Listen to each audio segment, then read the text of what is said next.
Hi friends, ಎಲ್ರಿಗೂ ನಮಸ್ಕಾರ. Welcome back to my channel Sridevi simple life. Friends, ಬರ್ರಿ, ಇವತ್ತು ಮಂಗಳವಾರ. ಇವತ್ತಿನ ಬ್ಲಾಗ್ನ ನಾನು ನಾಳೆನೇ ಶೇರ್ ಮಾಡ್ಕೊತೀನಿ. ಯಾಕಂತಂದ್ರೆ ಗ್ಯಾಸ್ ಸ್ಟೋವ್ ರೇಟ್ ಎಷ್ಟು ಏನು ಅಂತ ತುಂಬ ಜನ ಕೇಳ್ಯಾರ. ಆಮೇಲೆ ಇದ್ರದ್ದು ಅಡ್ರೆಸ್ಸು ಕೂಡ ಕೇಳ್ಯಾರ. ಹಾಗಾಗಿ ಇವತ್ತಿನ ವಿಡಿಯೋ ನಾಳೆನೇ ಶೇರ್ ಮಾಡ್ಕೊತೀನಿ. ನಿನ್ನಿದು ಮಣ್ಣಿದು ನಾಳೆ ಕಂಟಿನ್ಯೂ ಮಾಡ್ತೀನಿ. ಯಾಕಂದ್ರೆ ನಾನು ನಾಳೆ ಶೇರ್ ಮಾಡ್ಕೊಲಿಲ್ಲ ಅಂದ್ರೆ ಬೇಜಾರಾಕೈತಿ. ರೇಟ್ ಕೇಳಿದ್ರೆ ಹೇಳಕ್ಕೆ ತಯಾರಿಲ್ಲ ನೀವು ಅಂತ ಮತ್ತೆ ಬೇಜಾರು ಮಾಡ್ಕೊತಾರೆ. ಹಾಗಾಗಿ ಇವತ್ತಿನ ವಿಡಿಯೋನ ನಾಳೆಗೆ ಹಾಕ್ತೀನಿ. ಇವತ್ತಿನ ವಿಡಿಯೋ ನಿಮ್ಗೆ ಏನಾದರೂ ಇಷ್ಟ ಆದರೆ, ಇನ್ಫಾರ್ಮೇಷನ್ ಇತ್ತು ಅಂತಂದ್ರೆ ಪ್ಲೀಸ್ ಲೈಕ್ ಮಾಡೋದನ್ನು ಮರಿಬೇಡ್ರಿ. ಸಾರಿ ಫ್ರೆಂಡ್ಸ್, ನಿನ್ನೆ ಲೈಕ್ ಮಾಡೋದಿಲ್ಲ ನೀವು. ಲೈಕ್ ಮಾಡಿರಿ, ಇದಕ್ಕೆ ತುಂಬ ಜನ ಲೈಕ್ ಮಾಡಿರಿ. ಇಷ್ಟ ಆಯಿತು ನನಗೆ. ಪರವಾಗಿಲ್ಲ, ಪ್ರತಿದಿನಕ್ಕಿಂತ ನೀನು ಒಂದು ಸ್ವಲ್ಪ ಲೈಕ್ 1000-100 ಆದರೂ ಬಂದಾವು. ಈಗ ಖುಷಿ ಆಯಿತು, ಮಾಡ್ತಾರಪ್ಪ ನಮ್ಮ ಫ್ರೆಂಡ್ಸ್ ಅಂತಂದು. ಹಾಗೆ ಇವತ್ತು ನಾನು ಅಡುಗೆ ಮಾಡ್ಕೊತಾನೆ ಲಾಗ್ ಮಾಡಿದ್ರಾಯ್ತು ಅಂತ ಹೇಳ್ಬಿಟ್ಟು ಲಾಗ್ ಸ್ಟಾರ್ಟ್ ಮಾಡೀನಿ. ಕಮೆಂಟು ಮಾಡಿರಿ ನಿಮಗೆ ಅಂತ ಅಂತಂದು. ಹೊಸದಾಗಿ ಯಾರು ನೋಡ್ತಾ ಇದ್ರೆ ಪ್ಲೀಸ್ ಸಬ್ಸ್ಕ್ರೈಬ್ ಮಾಡಿಕೊಂಡು ಸಪೋರ್ಟ್ ಮಾಡಿ ಫ್ರೆಂಡ್ಸ್. ಈಗ ನಾನು ಫಸ್ಟು ಅನ್ನಕ್ಕೆ ಇಡ್ತೀನಿ. ಅನ್ನಕ್ಕೆ ಒಂದು ಸ್ವಲ್ಪ ಅಕ್ಕಿ ಹಾಕ್ತೀನಿ. ಯಾಕಂದ್ರೆ ನಿನ್ನೆ ನಮ್ಮ ತಂಗಿಯರು ಬಂದಿದ್ರಲ್ಲ, ಇದನ್ನು ಮಾಡಿದ್ವಿ, ಎಗ್ ಕರಿ. ಇಷ್ಟಕೊಂಡ ಉಳಿದೈತಿ. ಬೆಳಿಗ್ಗೆ ಬಿಸಿ ಮಾಡಿದ್ದೀನಿ. ಒಂದು ಸ್ವಲ್ಪ ಅನ್ನ ಮಾಡ್ತೀನಿ, ಒಂದು 2 ಚಪಾತಿ ಮಾಡ್ತೀನಿ. ಎಲ್ಲರಿಗೆ ಅನ್ನ ಹಚ್ಕೊಂಡು ತಿಂತೀವಿ. ಚಪಾತಿ ಅನ್ನ ಮಾಡ್ತೀನಿ. ಈಗ ನಾವೇ ನೋಡ್ರಿ ಇಲ್ಲೇ ಬಂದು ಬಾ. ಗ್ಯಾಸ್ ಸ್ಟೋವ್ ಬಗ್ಗೆ ಕೇಳಿದ್ರಿ, ರೇಟ್ ಎಷ್ಟು ಏನು ಅಂತಂದು ಹೇಳ್ತೀನಿ ನಾನು. ಏನವ ಅದು ಬಿಲ್ಲು ಒಳಗೆ ತೆಗೆದಿಟ್ಟಿನಿ. ವಾರಂಟಿ ಕಾರ್ಡು ಅದನ್ನ 2 ಸೇರಿಸಿ ಒಳಗಡೆ ಲಾಕ್ ಮಾಡಿಟ್ಟಿನಿ. ಅದಕ್ಕೆ ಈಗ ಫಸ್ಟ್ ಅನ್ನಕ್ಕಿಟ್ಟು ಹಿಟ್ಟು ನಾದಿಟ್ಟು ಆಮೇಲೆ ಅದನ್ನ ನಿಮ್ಗೆ ರೇಟ್ ಶೇರ್ ಮಾಡ್ಕೊತೀನಿ. ಫಸ್ಟ್ ಅನ್ನಕ್ಕೆ ಇಟ್ಬಿಡ್ತೀನಿ ಫ್ರೆಂಡ್ಸ್.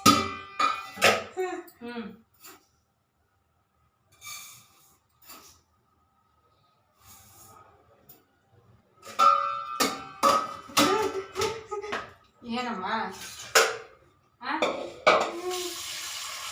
ಹಾಯ್ ಮಾಡಿ, ಹಾಯ್ ಹಾಯ್ ಅಲ್ಲಿ ಹಾಯ್ ಮಾಡು. ಈಗ ಟೈಮ್ ಆಗಿ 8 ಗಂಟೆ ಆಯ್ತು. ಓ ಏನವ ಓ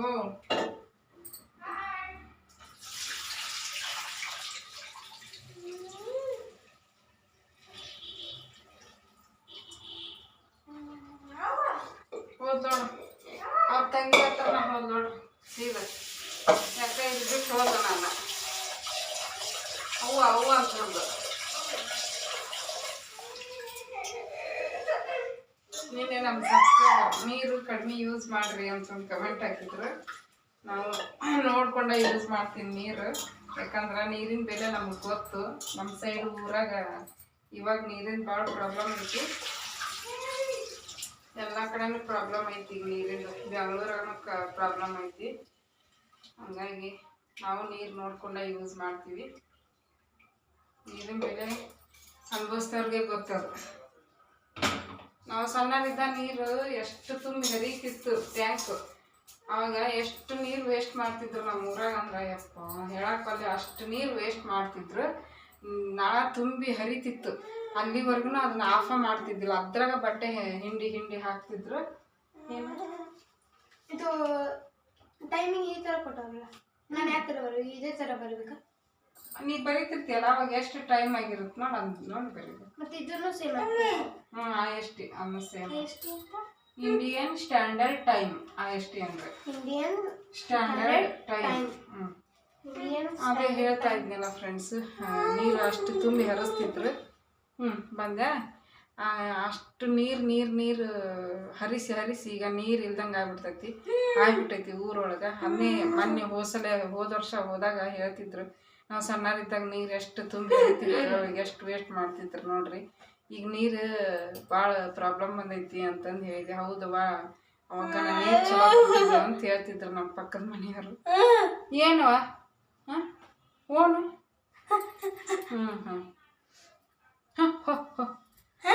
ಆಮೇಲೆ ಒಬ್ರು ಕಮೆಂಟ್ ಮಾಡಿದ್ರು, ದುಡ್ಡಿಲ್ಲ ಅಂದರೆ ಇದಕ್ಕೆ ಎಲ್ಲಿಂದ ಬಂತು ದುಡ್ಡು ಅಂತ ಕೇಳಿದ್ರು. ಎಂಥ ಜನ ಅದಾರ ನೋಡ್ರಿ, ದುಡ್ಡಿಲ್ಲ ಅಂತ ಹೋಗಿ ನಾವೇನು ಅವ್ರ ಮನೆ ಮುಂದೆ ದುಡ್ಡು ಕೊಡ್ರಿ ಅಂತ ಕೇಳ್ಕೊತ ನಿಂತಿದ್ವಿ. ಇಲ್ಲ, ನಾ ದುಡ್ಡಿಲ್ಲ ಅಂತ ನಾನು ಹೇಳಿದ್ದು ನಮ್ಮ ಮನೆ ಸಂಸಾರ ನಡ್ಸಕ್ಕೆ ಅಂತ ಹೇಳಿಲ್ಲ. ನನ್ನ ಮಗಳಿಗೆ ಸ್ಪೆಷಲ್ ಸ್ಕೂಲಿಗೆ ಹಾಕಕ್ಕೆ ದುಡ್ಡು ಸಾಕಾಗಲ್ಲ. ಆಕೆಗೆ ಒಂದು ತಿಂಗಳಿಗಿನ 15,000 ಬೇಕು, ಹೋಗಿ ಬಂದು ಫೀಸ್ ಕಟ್ಟಕ್ಕಂದ್ರೆ 15,000 ಬೇಕು. ಒಬ್ಬರು ದುಡ್ಮ್ಯಾಗ ಅಷ್ಟು 15,000 ಬರೀ ಸ್ಕೂಲಿಗೆ ಹಾಕಿ ಮತ್ತು ಆಕೆಗೆ ಕಟ್ಟಿ ಬರೋದೇ ಒಂದಿಷ್ಟು ಪೇಮೆಂಟ್, ಕಡಿಮೆ ಪೇಮೆಂಟ್ ನಮ್ಮ ಮನೆಯವ್ರದ್ದು. ಅಂಥದ್ರೊಳಗೆ ಎಲ್ಲದು ಮಾಡ್ಬೇಕಂದ್ರೆ ಆಗಲ್ಲ ಅಂತ ನಾನು ಹೇಳೀನಿ. ನಮ್ಮ ಮನೆ ಸಂಸಾರಕ್ಕೆ ನಡಿತೈತಿ, ಸಾಗುತ್ತಾ ನಮ್ಮ ಸಂಸಾರಕ್ಕೆ ಸಾಕಾಗುತ್ತಾ ಪೇಮೆಂಟು ಅಂತ ಹೇಳೀನಿ. ಕೆಲವೊಬ್ರು ಏನು ಮಾಡ್ತಾರಂದ್ರೆ ಅರ್ಧಂಬರ್ಧ ತಿಳ್ಕೊತಾರೆ, ವಿಡಿಯೋನ ಕಂಪ್ಲೀಟಾಗಿ ನೋಡಲ್ಲ, ಕಂಪ್ಲೀಟಾಗಿ ತಿಳ್ಕೊಳಂಗಿಲ್ಲ, ಸ್ಕಿಪ್ ಮಾಡಿ ನೋಡ್ತಾರೆ ನೋಡ್ರಿ. ಅಂಥವ್ರ ಬಂದು ಈ ಥರ ಕಮೆಂಟ್ ಹಾಕ್ತಾರೆ. ಯಾಕ್ರೆ ನಮ್ಮ ಮನೆಯವ್ರೇನು ದುಡಿಯೋಕೆ ಹೋಗಲ್ಲ, 2 ಹೊತ್ತು ದುಡಿಯೋಕೆ ಹೋಗ್ತಾರೆ. ಈಗ ಒಂದು ಹೊತ್ತು ಆಫೀಸ್ಗೆ ಹೋಗಿ ಬಂದು ಮತ್ತು ಸಾಯಂಕಾಲ 7 ಗಂಟೆಯಿಂದ 12 ಗಂಟೆ ಮಟನೂ ಕೆಲಸ ಮಾಡ್ಕೊಂಬರ್ತಾರೆ. ಅದು ಹಾಗಾಗಿ ಈಗ ಏನಾಗುತ್ತೆ, ನಮ್ಗೆ ಸಂಸಾರ ಚೆನ್ನಾಗಿ ಹೊಂಟೈತಿ, ಜೀವನ ಸಲೀಸಾಗಿ ಹೊಂಟೈತಿ. ಹಂಗಾಗಿ ನೋಡ್ರಿ, ನಾನು ಹೋದ ತಿಂಗಳ ಒಂದು 7,500 ರೂಪಾಯಿದು ಶಂತಿ ಮಾಡಿದ್ವಿ ಮನೆಗೆ. ಶಂತಿ ಅಂದ್ರೆ ಅದಕ್ಕೆ ಗ್ರೋಸರಿ ಐಟಮ್, ಮನೆಯಾಗ ಬೇಕಾಗಿರುವಂಥದ್ದು ಅಕ್ಕಿ, ಬ್ಯಾಳಿ, ಗೋಧಿ ಹಿಟ್ಟು, ಈ ಥರದ್ದೆಲ್ಲ 7,000 ಆಗಿತ್ತು. ಹಾಗಾಗಿ ನಾವು ಏನು ಮಾಡ್ತೀವಿ ಅಂದರೆ, 1 ತಿಂಗಳ ಹೋದ್ವಿ ಅಂದ್ರೆ 2 ತಿಂಗಳ ಇಲ್ಲ 2.5 ತಿಂಗಳ 3 ತಿಂಗಳಿಗೆ ಆಗೋಷ್ಟು ಸಾಮಾನು ತೊಗೊಂಬಂದ್ಬಿಡ್ತೀವಿ ಮನೆಗೆ. ಅಕ್ಕಿ ಚೀಲ ಅಂತೂ ಒಂದು 2 ತಿಂಗಳಾದರೂ ಆಕೈತಿ. ಯಾಕಂದ್ರೆ ಅನ್ನ ಜಾಸ್ತಿ ಮಾಡ್ತೀನಿ ರೀ ನಾನು, ಚಪಾತಿ ಜಾಸ್ತಿ ಮಾಡಲ್ಲ, ಹೀಟ್ ಆಗುತ್ತಾ ಅಂತ ಹೇಳ್ಬಿಟ್ಟು. ಇನ್ನು ರೊಟ್ಟಿ ಹಿಟ್ಟು ಇತ್ತಂದ್ರೆ ರೊಟ್ಟಿನೂ ಜಾಸ್ತಿ ಡೈಲಿ ಮಾಡೋಂಗಿಲ್ಲ. ತಿನ್ಬೇಕು ಅನ್ಸಿದ್ರಂದ್ರೆ ವಾರದಾಗ 2 ಸಲ, 1 ಸಲ, 3 ಸಲ ಹಿಂಗೆ ಮಾಡಿರ್ತೀನಿ ರೊಟ್ಟಿ. ಅಕ್ಕಿನೇ ಜಾಸ್ತಿ ಯೂಸ್ ಆಗುತ್ತೆ, ಯಾಕಂದ್ರೆ ಬೆಳಿಗ್ಗೆ ನಾಷ್ಟಕ್ಕೆ ಕಟ್ಟಬೇಕು, ಬೆಳಿಗ್ಗೆ ನಾಷ್ಟಕ್ಕೆ ಮಾಡಬೇಕು, ಆಮೇಲೆ ಮಧ್ಯಾಹ್ನ ಬಾಕ್ಸಿಗೆ ಹಾಕಿ ಕೊಟ್ಟು ಕಳಿಸ್ಬೇಕಲ್ಲ. ಪಲಾವು, ರೈಸ್ ಬಾತು ಈ ಥರ ಜಾಸ್ತಿ ಮಾಡ್ತೀವಿ ನೋಡ್ರಿ, ಅಕ್ಕಿ ಜಾಸ್ತಿ ಖಾಲಿ ಆಗುತ್ತೆ. ಹಂಗಾಗಿ ಒಂದು 2 ತಿಂಗಳಿಗೆ ಬರುತ್ತೆ ಅಕ್ಕಿ. ಇನ್ನು ಮಿಕ್ಕಿದ್ದು ಎಲ್ಲದು ನಮ್ಮ ಮನೆಯವ್ರು ಜಾಸ್ತಿನ ಹಾಕ್ಕೊಂಬಂದ್ಬಿಡ್ತಾರೆ.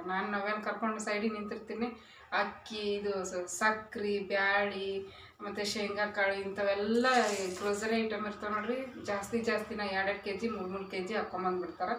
ಅವು ಏನೈತಿ 3 ತಿಂಗಳ 2 ತಿಂಗಳಿಗೆ ಆಗುತ್ತೆ. ಹೋದ ತಿಂಗಳ ತೊಗೊಂಬಂದಿದ್ದು ಇನ್ನೂ ಎಲ್ಲ ಸೆಂತಿ ಹಂಗೈತಿ. ಹಾಗಾಗಿ ಸಕ್ಕರೆ ಐತಿ, ಬ್ಯಾಳೆ ಐತಿ, ಎಲ್ಲ ಐತಿ. ಒಳ್ಳೆ ಎಣ್ಣೆ ಪ್ಯಾಕೆಟ್ ಒಂದು ಖಾಲಿ ಐತಿ. ಒಳ್ಳೆ ಎಣ್ಣೆ ಅಂದ್ರೆ ಅಡುಗೆ ಎಣ್ಣೆ, ನಾವು ಒಳ್ಳೆ ಎಣ್ಣೆ ಅಂತೀವಿ. ಅಡುಗೆ ಎಣ್ಣೆ ಪ್ಯಾಕೆಟು 4 ತಂದಿದ್ವಿ. 1 ತಿಂಗಳು ಕರೆಕ್ಟ್ ಆಯ್ತದು. ಸ್ವಲ್ಪ ಎಣ್ಣೆ ಜಾಸ್ತಿನೇ ಯೂಸ್ ಮಾಡ್ತೀನಿ ನಾನು. ಹಾಗಾಗಿ ಎಣ್ಣೆ ಖಾಲಿ ಆಯಿತು. ಇನ್ನೊಂದು ತೊಗೊಂಬಂದ್ರು ಪ್ಯಾಕೆಟು, 1 ಪ್ಯಾಕೆಟು. ನಾವು ಮೊನ್ನೆನ ಹೋಗ್ಬೇಕಾಯ್ತು, ನಮಿತಾನ ಎಕ್ಸಾಮ್ ಅದಾವ ಅಂತ ಹೇಳ್ಬಿಟ್ಟು ಹೋಗಲಿಲ್ಲ. ನೆಕ್ಸ್ಟ್ ವೀಕ್ ಹೋಗೋಣ ಬಿಡು ಅಷ್ಟರು ಸೇರಿ ಅಂತಂದ್ವಿ. ಮತ್ತು ನಮ್ಮ ಗಾಡಿನೂ ಕೂಡ ನಿಂದಿರಿಸಿ ಕೆಟ್ಟೋಗೈತಿ. ಅದೇನೋ ಇದು ಗಾಡಿದು ಏನಪ್ಪ ಬ್ಯಾಟ್ರಿ ಡೌನ್ ಆಗೈತಂತೆ, ಚಾರ್ಜ್ ಮಾಡಿಸ್ಬೇಕಂತ. ಅದನ್ನು ಎಲ್ಲ ಧೂಳಾಡ್ರಿ ನಿಂತೈತೆ ಅದು ಹೊರಗಲ್ಲೇ. ಹೋಗೇ ಇಲ್ಲಿ ನೋಡ್ರಿ, ಭಾಳ ದಿವಸ ಆಯ್ತು ಮಕ್ಕಳು ಕರ್ಕೊಂಡು. ಹಾಗಾಗಿ ಹೋಗೋಣ ಅಂತಂದೆ. ನೆಕ್ಸ್ಟ್ ವೀಕ್ ಹುಡ್ರು ಕರ್ಕೊಂಡು ಹೋದ್ರಾತು ಡಿ-ಮಾರ್ಟಿಗೆ. ಈ ಸಲ ಏನು ಜಾಸ್ತಿ ಇಲ್ಲ, ಬರೀ ಚಾ ಪುಡಿ, ಒಳ್ಳೆ ಎಣ್ಣೆ ಪ್ಯಾಕೆಟು ಇಷ್ಟೇ ನಮಗೆ ಬೇಕಾಗಿರೋದು. ಗೋಧಿ ಹಿಟ್ಟಿನ ಪ್ಯಾಕೆಟ್ ಇಷ್ಟ ಬೇಕಾಗಿರೋದು, ಇನ್ನು ಮಿಕ್ಕಿದ್ದೆಲ್ಲ ಐತಿ ಮನ್ಯಾಗ. ಹಾಗಾಗಿ ಹೋದ ತಿಂಗಳ 7,500 ಹೋಗಿತ್ತು ನೋಡ್ರಿ. ಅದೇ ಈ ತಿಂಗಳ ನಮ್ಗೆ ಉಳೀತು ದುಡ್ಡು ಗ್ಯಾಸ್ ಸ್ಟವ್ ತೊಗೊಳಕ್ಕೆ. ಆ ದುಡ್ಡಲ್ಲೇ ಈಗ ನಾವು ಗ್ಯಾಸ್ ಸ್ಟವ್ನ ತೊಗೊಂಡಿವಿ. ನಮ್ಮ ಮನೆಯವ್ರ ಪೇಮೆಂಟ್ ಆಗಿತ್ತು, ತೊಗೊಂಡಿವಿ. ಏನೇನೋ ತಿಳ್ಕೊತಾರೆ, ಕೆಲವೊಬ್ಬರು ಕಮೆಂಟ್ ಮಾಡ್ತಾರೆ. ಅವ್ರಿಗೆ ಕಮೆಂಟ್ ಮಾಡೋರಿಗೆ ನಾನು ಏನೂ ಹೇಳೋಂಗಿಲ್ಲ. ನೀವೇನು ಕಮೆಂಟ್ ಮಾಡ್ತೀರಿ ನೋಡ್ರಿ, ನಿಮ್ಮನ್ನ ದೇವ್ರು ನೋಡ್ಕೊತಾನೆ. ನಾನೇನು ಮಾತಾಡೋಕ್ಕೆ ಹೋಗಲ್ಲ, ದೇವ್ರ ನೋಡ್ಕೊತಾನೆ ನಿಮ್ಮನ್ನ. ನೀವು ಎಷ್ಟು ಒಳ್ಳೇದಾಗಿ ಕಮೆಂಟ್ ಮಾಡ್ತೀರಿ, ಎಷ್ಟು ಕೆಟ್ಟದಾಗಿ ಕಮೆಂಟ್ ಮಾಡ್ತೀರಲ್ಲ, ನೀವು ಈಗ ನಿಮಗೆ ಖುಷಿ ಅನ್ನಿಸ್ಬೋದು. ನಾನು ಇವ್ರಿಗೆ ಈ ಥರ ಕಮೆಂಟ್ ಮಾಡಿ ನಾನು ಖುಷಿ ಆಯಿತು ನನಗೆ ಅಂತ ನೀವು ಖುಷಿ ಪಡ್ಬೋದು ಈಗ. ಬಟ್ ಮುಂದೆ ಅದನ್ನು ಅನುಭವಿಸ್ತೀರಿ. ಇನ್ನೊಬ್ರಿಗೆ ನೋವು ಮಾಡಿ ನಾನು ಖುಷಿ ಪಡೋದು ತುಂಬ ಖುಷಿ ಆಗುತ್ತೆ ನನಗೆ ಅಂದ್ಕೊಂಡಿರ್ಬೋದು ನೀವು. ಮುಂದೆ ಅದು ನಿಮಗೆ ಬರುತ್ತೆ, ಅವಾಗ ಗೊತ್ತಾಕೈತಿ. ನಾನು ಅವ್ರಿಗೆ ಹಂಗೆ ಅಂದಿದ್ನೆ ಈಗ ಅನ್ಭವಿಸಕತ್ತೀನಿ ಅನ್ನೋದು ಬರುತ್ತೆ. ಆವಾಗಿನ ಕಾಲದಾಗ ಏನಿತ್ತಂದರೆ ತಂದೆ ತಾಯಿ ಮಾಡಿದ್ದು ಮಕ್ಳಿಗೆ ಬರ್ತಾ ಪಾಪ ಅಂತಿದ್ರು. ಈಗ ಹಂಗಿಲ್ಲ, ನಾವು ಮಾಡಿರೋ ಪಾಪ ಕರ್ಮನ ನಾವೇ ಅನ್ಭವಿಸಿ ಹೋಗ್ಬೇಕು. ಇದನ್ನು ಬರೆದಿಟ್ಕೋರಿ ನೀವು ಯಾವ್ದಾರು ಒಂದು ಪುಸ್ತಕದಾಗ. ನೀವು ಮಾಡಿರೋಂಥ ಕಮೆಂಟ್ನ ನೀವೇ ಅನುಭವಿಸ್ತೀರಿ ಮುಂದೆ. ಏನಿಲ್ಲ, ಇದು ದುಡ್ಡಿಲ್ಲ ಅಂತಂದು ಕೇಳಿದ್ರು ಅಂದಮೇಲೆ ಅವರಲ್ಲ, ಇನ್ನೊಬ್ರು ಕಮೆಂಟ್ ಮಾಡಿದ್ರು. ಅದನ್ನು ನಾನು ಬಾಯಿ ಬಿಟ್ಟು ಹೇಳೋಕ್ಕೋಗಲ್ಲ, ಅದು ಏನು ಕಮೆಂಟು ಅಂತ. ಮಾಡಿದವರು ತಿಳ್ಕೊತಾರೆ ಅದನ್ನ. ದೇವ್ರೆ ಇಷ್ಟು ಮಾತಾಡೋದು ಸಾಕಾಗಿ ಹೋಯ್ತು ನನಗೆ. ಏನಪ್ಪ ಅದನ್ನೇ ಹೇಳಾಕತ್ತಿದ್ದೆ. ಇದ್ರ ರೇಟ್ ಒಂದು ಹೇಳ್ತೀನಿ ಫ್ರೆಂಡ್ಸ್. ನಾನು ಅಕ್ಕಿಗೆ ನೀರು ಹಾಕಿಡ್ತೀನಿ ನೋಡ್ರಿ. ಏನೇನು ನೆನಪಾಗ್ತದ. ಏಯ್ ದುಡ್ಡಿಲ್ಲ ತಗೊಂಡ್ರಿ, ಎಲ್ಲಿಂತ್ರ ಬಂದು ದುಡ್ಡು ಅಂತ ಕೇಳ್ತಾರೆ. ದುಡ್ಡಿಲ್ಲ ಅಂತ ಹೇಳ್ಬಿಟ್ಟು ನಾವೇನು ಯಾರ್ದಾರ ಮನೆಗೆ ಹೋಗಿ ಕೇಳಕ್ಕೆ ಹೋಗಿದ್ವಿ, ಏನು ಇವ್ರನ್ನ ಕೇಳಕ್ಕೆ ಹೋಗಿದ್ವಿ ಅನಿಸ್ಬಿಡ್ತು. ಇದನ್ನೊಂದು ಈಗ ಕಮೆಂಟ್ ಮಾಡಿದ್ರು, ಇನ್ನೊಬ್ರು ಒಂಥರ ಕಮೆಂಟ್ ಮಾಡಿದ್ರು. ಅವರಿಗೆ ದೇವ್ರು ನೋಡ್ಕೊತಾನೆ ಅಂತ ಹೇಳ್ಬಿಟ್ಟು ಕೈ ಬಿಟ್ಬಿಡ್ತೀನಿ. ನಾನು ಜಾಸ್ತಿ ತಲೆ ಕೆಡಿಸ್ಕೊಳಕ್ಕೆ ಹೋಗಂಗಿಲ್ಲ. ಯಾಕಂದ್ರೆ ಹೇಳ್ಬೇಕು ಅನ್ನಿಸ್ತು, ಅದಕ್ಕೆ ಹೇಳಿದೆ ನಾನು. ಇಲ್ಲಾಂದ್ರೆ ಹೇಳಕ್ಕೆ ಹೋಗಿಲ್ಲ ನಾನು. ಅಂಥವು ಬರ್ತಿರ್ತಾವೆ ಕಮೆಂಟ್, ಅವನ್ನೆಲ್ಲ ಮಾತಾಡ್ಕೊಂಡು ಕುತ್ಕೊಂಡ್ರೆ ಇಷ್ಟು ಉದ್ದ ಆಕೈತಿ. ಆಮೇಲೆ ಅದು ಮುಂದುವರಿತೈತಿ. ಆಮೇಲೆ ಏನಂದ್ರೆ ನನಗೆ ನೆಗೆಟಿವ್ ಕಮೆಂಟ್ನ ಇಟ್ಕೊಂಡು ವಿಡಿಯೋ ಮಾಡಿ ವ್ಯೂಸ್ ಬರ್ಸ್ಕೊಳೋ ಅಂಥದ್ದು ನನಗೆ ಇಷ್ಟ ಇಲ್ಲ. ಯಾರು ನೆಗೆಟಿವ್ ಕಮೆಂಟಿನ ಬಗ್ಗೆ ಮಾತಾಡಿ ನಾವು ಮತ್ತು ಜನರ ಕಣ್ಣೆದುರಿಗೆ ನಾವೇ ಕೆಟ್ಟವ್ರಾಗ್ಬಿಡ್ತೀವಿ. ಇವ್ರೇನು ಬರೀ ನೆಗೆಟಿವ್ ಬಗ್ಗೆನೇ ವಿಚಾರ ಮಾಡ್ತಾರೆ, ಪಾಸಿಟಿವ್ ಆಗಿ ನಾವು ಕಮೆಂಟ್ ಹಾಕ್ತೀವಿ, ನಮ್ಮ ಬಗ್ಗೆ ವಿಚಾರ ಮಾಡಲ್ಲಲ್ಲ ಅಂತಾರೆ. ಮತ್ತು ಅದಕ್ಕೆ ಪಾಸಿಟಿವ್ ಕಮೆಂಟ್ ನೋಡಿಬಿಟ್ಟು ಖುಷಿ ಪಟ್ಕೊಂಡು ಮಾಡ್ಕೊತ ಹೋಗ್ತೀವಿ. ನಿಮ್ಮ ಗ್ಲಾಸ್ ಕೊಡು, ಕುಡಿದು ಕೊಡು, ನೀರು ಹಾಕ್ತೀನಿ ಕೊಡವ. ಡ್ಯಾನ್ಸ್ ಮಾಡೋಂತಿ ಆಮೇಲೆ. ಹೌದು ಕೊಡು.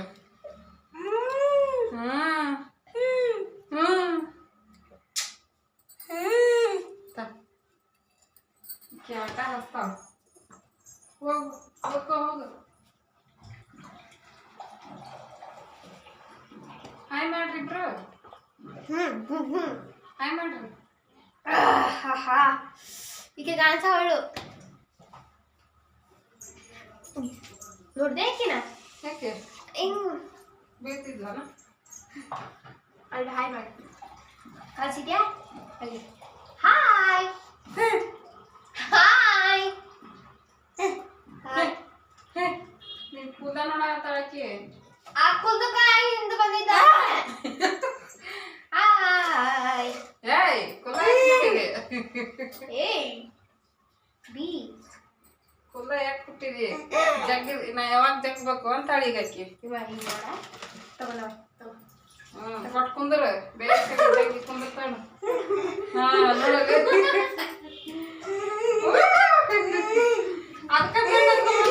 ಬಂದ್ಬಿಟ್ಟು ಇಲ್ಲ ಇತ್ತು ನೋಡಿ ಬಿಟ್ಟು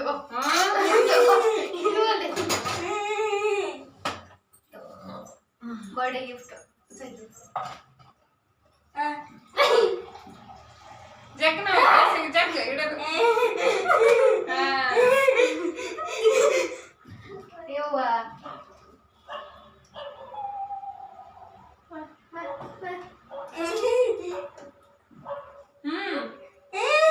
ಹೋಗು ಸಾಕು. ಹಾಯ್ ಹಿಂಗ್ ಬರಕತ್ತೀನಿ ಹಿಂಗಂತ ಹಾಯ್ ಮಾಡು ಹಾಯ್ ಮಾಡು ಅಂತೀನಿ ನೋಡಿ. Hi friends how are you friends ಅನ್ನು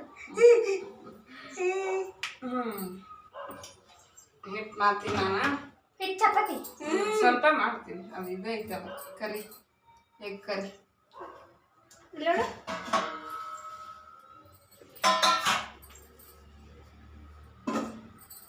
ನೋಡ್ರಿ ನಮ್ ನವಕ್ಕನ ಇವತ್ತೆಲ್ಲ ಅಡಿಗೆ ಮಾಡ್ತಾಳೆ. ಏಯ್ ಅಲ್ಲೋ ನಿಂತಿರ ಅದಾ ಇಲ್ಲಿ ಯಾರಿದು ನೋಡ್ರಿ ನಮ್ ನವೇನ್ ಕೂಲ್ದ ಇದ್ದಿದ್ದವು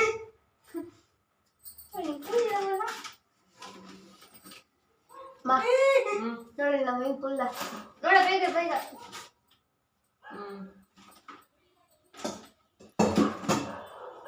ಮಾ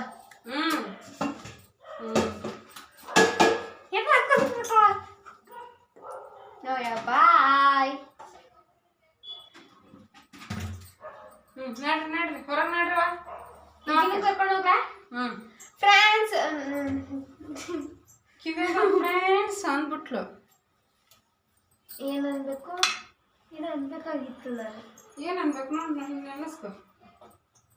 ಫ್ರೆಂಡ್ಸ್ ಈಕೆ ನಮ್ಮ ಟೀಚರ್ ಈಗ ಹೇಳ್ಕೊಡ್ತಾಳ news paper writing. New teacher ನೋಡ್ರಿ ಇಂಥ ಅದು 2 ಬಂದಿತ್ತಲ್ಲ, ಒಂದು ಒಡೆದು ಹೋಗೈತಿ, ಇದು ಒಂದ ಉಳ್ದೈತಿ. ಈಗ ಇದು 2 ಜೋಡಿ ಮೇಲೆ ತೊಗೊಂಡಿದ್ದೆ ಕಲ್ಲುಪ್ಪು, ಅದನ್ನು ಹಾಕಿಡಕ್ಕೆ. ಕಲ್ಲುಪ್ಪು ಈಗ ಹೊರಗೆ ಇರ್ತೀನಿ, ತೊಗೋಬೇಕು, ನೋಡ್ತೀನಿ ಯಾವಾಗ ಆಗುತ್ತೆ ತೊಗೊತೀನಿ. ಪ್ಲಾಸ್ಟಿಕ್ ಡಬ್ಬೆ ಹಾಕಿದ್ರೆ ನೀರು ಹೊಡೆದ್ಬಿಡ್ತದೆ ಕಲ್ಲುಪ್ಪು, ಹಂಗೆ ಆಗಬಾರ್ದು ಅಂತ. ಹಂಗಾಗಿ ಅದ್ರಾಗ ಇಟ್ಟಿನಿ ಈಗ ಸದ್ಯಕ್ಕೆ. ಉಪ್ಪಿನಕಾಯಿ ಇದು ಗಾಜಿಂದು ಇತ್ತು, ಅದು ಎಲ್ಲಿ ಬಿಸಾಕಿನ ಏನು ಗೊತ್ತಿಲ್ಲ. ಸಣ್ಣ ಸಣ್ಣ ಇರ್ತಾವು, ಅವಾಗ ಬೆಸ್ಟ್. ಅದ್ರಾಗ ಹಾಕಿಡ್ಬೇಕಾಗಿತ್ತು ನಾನು. ಸೆರಾಮಿಕ್ಕು ಈಗ ಒಂದು ಗ್ಲಾಸಿಂದಾಗ ಇಡಬೇಕು. ಉಪ್ಪು ನೀರು ಹೊಡೆಯಂಗಿಲ್ಲ. ಸ್ವಲ್ಪ ಮಾಡ್ತೀನಿ ಹಿಟ್ಟು.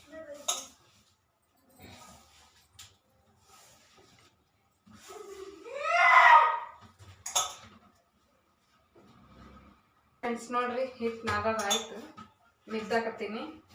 ಇದನ್ನೊಂದು 10 ನಿಮಿಷ ಬಿಟ್ಟು ಚಪಾತಿ ಮಾಡಿದ್ನಿ ಅಂದ್ರೆ ನೆನಿತೈತಿ. ಅಕ್ಕಿ ನೆನೆದು ಈಗ ಹಿಟ್ಟು ನಾದದ್ರೊಳಗೆ ಅಕ್ಕಿನೂ ನೆನೀತು. ಅನ್ನನ ಕೂಗಿಸ್ಕೊತೀನಿ. ಅನ್ನ ಕೂಗೋದ್ರೊಳಗೆ ಚಪಾತಿ ಹಿಟ್ಟನ್ನು ನೆನೀತು.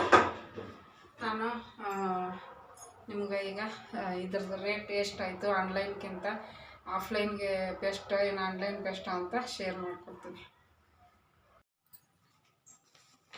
ನೋಡಿರಿ ಫ್ರೆಂಡ್ಸ್, ಈಗ ಬಿಲ್ ಕೈಯಾಗ ಹಿಡ್ಕೊಂಡು, ಇದು ವಾರಂಟಿ ಕಾರ್ಡು ಪ್ರೆಸ್ಟೀಜ್ ಕಂಪ್ನಿದು. ಇದ್ರೊಳಗೆ ಎಲ್ಲನೂ ಬರ್ತಾವೆ. 2 ಒಲಿದು, 3 ಒಲಿದು ಮತ್ತು 4 ಒಲಿದು ಬರ್ತೈತಿ. ನಾವು 4 ಒಲಿದ ತೊಗೊಂಡ್ವಿ, 3 ಒಲಿದು ತೊಗೋಬಾರ್ದು ಅಂತಾರೆ. ಸುಮ್ಮನೆ ಯಾಕೆ ಬೇಕು ತೊಗೊಂಬಂದು ರಿಸ್ಕ್ ಮಾಡ್ಕೊಳೋದು. ಪದೇ ಪದೇ ತೊಗೊಳ್ಳೋವಂಥ ವಸ್ತುಗಳಲ್ಲ ಅವು. ಒಂದು ಸಲ ತೊಗೊಂಡ್ಬಿಟ್ರೆ ಒಂದು 10-15 ವರ್ಷ ಬರೋ ಅಂತ ತೊಗೋಬೇಕು. ಹಾಗಾಗಿ ನಾನು 4 ಬರ್ನರ್ದ ತೊಗೊಂಡೆ, 3 ಒಲಿದು ತೊಗೊಲಿಲ್ಲ. ನಾನು 2 ಒಲಿದ ತೊಗೊಂಡ್ಬಿಡ್ತೀನಿ ತೋರಿ, ಇದು 4 ಒಲಿದು ಜಾಸ್ತಿ ಆಯಿತು ರೇಟು ಅಂತಂದೆ. 2 ಒಲಿದು ಅಂದಿದ್ರೆ ಅದನ್ನ ರಿಪೇರಿ ಮಾಡಿಸಿ ಕೊಡ್ತಿದ್ನಲ್ಲ ಅಂತಂದ್ರು. ಮತ್ತು ಅವ್ರಿಗೆ ಇದು 4 ಒಲಿದ ತೊಗೋಬೇಕನ್ನೋದು ಆಸೆ ಇತ್ತು ಏನೋ. ಹಾಗಾಗಿ ಆಯ್ತು ಬಿಡು ಅಂತ ನಾನು ಸುಮ್ಮನೆ ಆದೆ. ಆ ಗ್ಯಾಸ್ ಸ್ಟವ್ಗೆ 10 ವರ್ಷ ಗ್ಲಾಸ್ದು ವಾರಂಟಿ ಐತಿ. ಆಮೇಲೆ ಎಲ್ಲ ಸ್ಟವ್ದು 2 ವರ್ಷ ವಾರಂಟಿ ಐತಿ. ಅಂದರೆ ಏನಾದರೂ ಉರಿಲಿಲ್ಲ, ಕಪ್ಪು ಈ ಥರ ಬಂತು ಅಂದರೆ ಅದನ್ನು ನಾವು 2 ವರ್ಷದೊಳಗೆ ಹಂಗಾಯ್ತು ಅಂದರೆ ಹೋಗಿ ನಾವು ಅವರಿಗೆ ಸರ್ವಿಸಿಗೆ ಕೊಡ್ಬೋದು. ಫ್ರೀ ಸರ್ವಿಸ್ ಮಾಡ್ತಾರೆ. 10 ವರ್ಷದ ಮಟ್ಟ ಗ್ಲಾಸ್ದು ವಾರಂಟಿ ಐತಿ ಫ್ರೆಂಡ್ಸ್. ಇದು ವಾರಂಟಿ ಕಾರ್ಡು. ಓಯವ್ವ ಇಲ್ಲ ಕುಂತಾಳೆ ನಮ್ಮ ನವಕ್ಕ. ನಿನ್ನೆ ಮೊನ್ನೆ ವಿಡಿಯೋ ಮಾಡ್ಕೊಂಡು ನಾನು ಇನ್ನು ಕೆಲವೊಂದಿಷ್ಟು ಪ್ರಾಡಕ್ಟ್ ತೊಗೊಂಡಿದ್ದೆ. ಅದ್ರದ್ದು ಎಲ್ಲ ಇದನ್ನು ತೋರಿಸಿದ್ದೀನಿ ಬಿಲ್ಲು, ಬಟ್ ಕರೆಕ್ಟಾಗಿ ಬಂದೇ ಇಲ್ಲ ಅದು ಕರೆಕ್ಟಾಗಿ. ಹಂಗಾಗಿ ನೋಡಿರಿ, ಈ ನಾನು ತೊಗೊಂಡಿರೋಂಥಷ್ಟು ಆನ್ಲೈನಲ್ಲಿ ನಾನು ನೋಡಿದೆ 8,700 ರೂಪಾಯಿ ಐತಿ online rate, MRP rate. But ಇವರು ಅಂಗಡಿಯವ್ರು ಕೊಟ್ಟಿರೋದು 8,117 ರೂಪಾಯಿ MRP ರೇಟ್ ಹೇಳಿದ್ದಾರೆ. ನಮಗೆ ಅವರು ಕೊಟ್ಟಿರೋದು 7,711 ರೂಪಾಯಿ ಕೊಟ್ಟಿದ್ದಾರೆ ಫ್ರೆಂಡ್ಸ್. ಅಲ್ಲಿಗೆ ನಮಗೆ 400 ರೂಪಾಯಿ ಉಳಿತಾಯ ಆಯಿತು. ಆನ್ಲೈನ್ಗೂ ಆಫ್ಲೈನ್ಗೂ ನಾವು ತೊಗೊಂಡಿದ್ದಕ್ಕೆ 400 ರೂಪಾಯಿ ಉಳಿತು. ಅದ 400 ರೂಪಾಯಿದಾಗ ಇನ್ನೊಂದು ಏನಾದರೂ ತೊಗೋಬೋದಲ್ಲ ಅಂತೇಳ್ಬಿಟ್ಟು ನಾನು ಇದನ್ನೇ ತೊಗೊಂಡೆ. ನಿಮ್ಗೆ ಬಿಲ್ ಸಮೇತನ ತೋರಿಸ್ತೀನಿ, ಕಾಣಿಸುತ್ತೋ ಇಲ್ಲ ನೋಡ್ರಿ. ಹಿಂಗೆ ಹಾಕ್ಕವು ಇವು ಕರೆಕ್ಟಾಗಿ ಬರೋದಿಲ್ಲ. ಫೋಟೋ ಹೊಡೆದು ಹಾಕಿಬಿಡೋ ಸುಖ ಇಲ್ಲ ಐತೆ ನೋಡ್ರಿ. ಫಸ್ಟ್ ಒನ್ 7,000 ಫ್ರಂಟ್ ಕ್ಯಾಮ್ರಾ ಅಲ್ಲ, ಹಂಗಾಗಿ ಹಂಗೆ ಕಾಣಿಸುತ್ತೆ. 7,711 ರೂಪಾಯಿ. ಇಲ್ಲಿ ನೋಡಿರಿ 8,117 ರೂಪಾಯಿ MRP ರೇಟ್. ಆನ್ಲೈನ್ಗೂ ಆಫ್ಲೈನ್ಗೂ ಅಜಗಜಾಂತರ ವ್ಯತ್ಯಾಸ ಆಗುತ್ತೆ.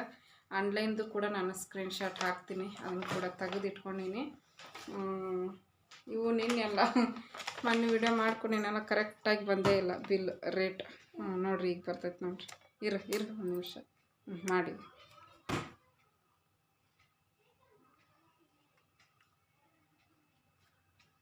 ಬರ್ತಾನೆ ಇಲ್ಲ ಅದು. ಬಿಡು ಅಲ್ಲಿ ಅಷ್ಟಾದ್ರೂ ಬರಾಕತ್ತೈತೆ ಬಿಡು ಅಷ್ಟಾದ್ರೆ ಬಿಡು. ಹಾಂ ಹಂಗೆ ಬಂತು ನೋಡಿ 7,711 ರೂಪಾಯಿ ನೋಡ್ರಿ. ತುಂಬ ಜನ ಕೇಳಿದ್ರಿ ರೇಟ್ ಎಷ್ಟು, ನಮಗೂ ಹೆಲ್ಪ್ ಆಗುತ್ತಾ ಹೇಳ್ರಿ ಅಂತಂದು. ನಾನು ಇನ್ನೂ 1,000 ರೂಪಾಯಿ ಕಡಿಮೆ ಮಾಡಿರಿ ಅಂತಂದೆ. ಅವರು ಅಷ್ಟೆಲ್ಲ ಕಡಿಮೆ ಮಾಡೋಕ್ಕಾಗಲ್ಲ ಅಂತಂದರು. 8,117 ಇದ್ದದ್ದು 7,700 ರೂಪಾಯಿ ಮಾಡಿದ, ಅಂದರೆ 400 ರೂಪಾಯಿ ಕಡಿಮೆ ಆಯಿತು. ಆನ್ಲೈನ್ಗೆ ಅಂದರೆ 500 ರೂಪಾಯಿ ಕಡಿಮೆ ಆಗುತ್ತಾ, ಈ ಅಂಗಡಿಗೆ MRP ರೇಟ್ ನಾವು ಲೆಕ್ಕ ಮಾಡಿದ್ರೆ 400 ರೂಪಾಯಿ ಕಡಿಮೆ ಆಯಿತು ಫ್ರೆಂಡ್ಸ್. ನಿಮಗೂ ಬೇಕಂದ್ರೆ ತೊಗೋಬೋದು. ಇನ್ನೂ ಎಷ್ಟು ಅಂದರೆ 15,000 ಅದಾವೆ, 20,000 ಅದಾವೆ.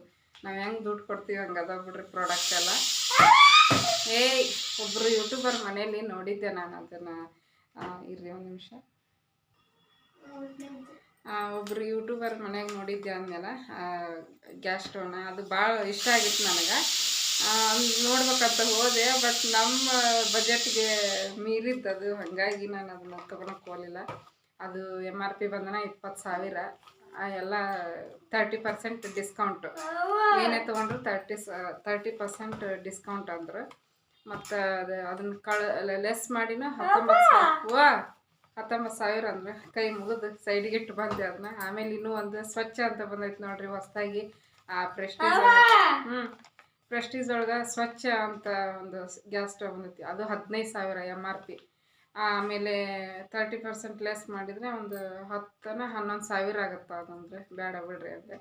ಆಮೇಲೆ ಮತ್ತು ಇದು 8,700 ರೂಪಾಯಿ, 600 ಎಷ್ಟು ಅಂದರು ತೋರಿಸಿದ್ನಲ್ಲಿ, ಈಗ ನೆನಪಾರಿ ನೋಡ್ರಿ. ಮತ್ತು 8,117, 8,117 ಅಂದರು. 30% ಡಿಸ್ಕೌಂಟ್ ತೆಗೆದು. ಆಮೇಲೆ ಎಕ್ಸ್ಚೇಂಜ್ ಮಾಡಿನೂ ಎಷ್ಟು ಕೊಟ್ರಿ ನೀವು ಅಂತ ಕೇಳಿದ್ರು, ಅದು ನೆನಪಾಯ್ತು ನೋಡ್ರಿ.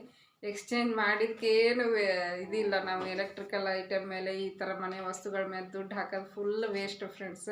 ನಮ್ಗೆ ಕಡಿಮೆ ನಮ್ಮ ಬಜೆಟ್ಗೆ ಬೇಕಾದಷ್ಟು ತೊಗೊಂಡು ಬಂದ್ರೆ ಒಳ್ಳೆಯದು. ಯಾಕಂದ್ರೆ ರಿಟರ್ನ್ ಕೊಡೋಕೆ ಹೋದ್ರೆ ಅದಕ್ಕೆ ಬೆಲೆನೇ ಇರೋಂಗಿಲ್ಲ. ಬರೀ 600 ರೂಪಾಯಿಗೆ ತೊಗೊಂಡ್ರು ಅದನ್ನು. ನಾವು ಇಲ್ಲಿ ಪ್ರೆಸ್ಟೀಜ್ಗೆ ಹೋದಾಗ ಒಂದು 500 ರೂಪಾಯಿ ಕೊಡ್ತೀವಿ ನೋಡ ಅಂತಂದ್ರೆ ಬೇಡ ಅಂತಂದು ಅಲ್ಲಿ ಹೋಗಿದ್ದಕ್ಕೆ 100 ರೂಪಾಯಿ ಜಾಸ್ತಿ ಆಯಿತು. ಆ ಅಂಗಡಿ ಒಳಗೆ 600 ರೂಪಾಯಿಗೆ ತೊಗೊಂಡ್ರು. 5% ಅದು ತೆಗೆದ್ರು. ಟೋಟಲ್ 35% ತೆಗೆದು ಕೊಟ್ಟಾರ ನೋಡ್ರಿ. ಇಷ್ಟು ಅದೇ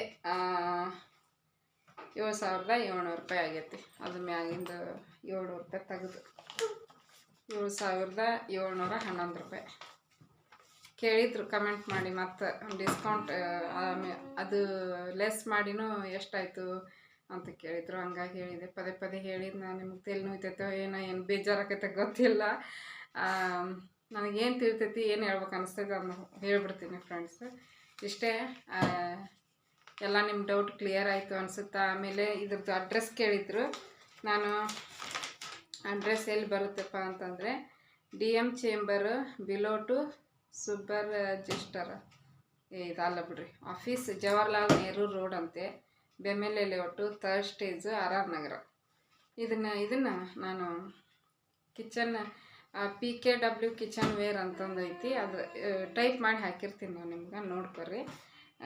ಇಲ್ಲಿ ಅದೇ ನಾನು ಹೇಳಿದ್ದೆ ನಿಮ್ಗೆ, RR ನಗರದೊಳಗೆ ಯಾರು ಇದ್ರೆ ನೋಡ್ರಿ, ಹೋಗಿ ಬರ್ರಿ ಅಂದಿದ್ನೆಲ್ಲ ಕೇಳಿದ್ರು. ನೀನೊಬ್ರು ನಮ್ಗೆ ಅಡ್ರೆಸ್ ಕೊಡ್ರಿ ಅಂತಂದು ಅದಕ್ಕೆ ಹೇಳಿದೆ ಫ್ರೆಂಡ್ಸ್.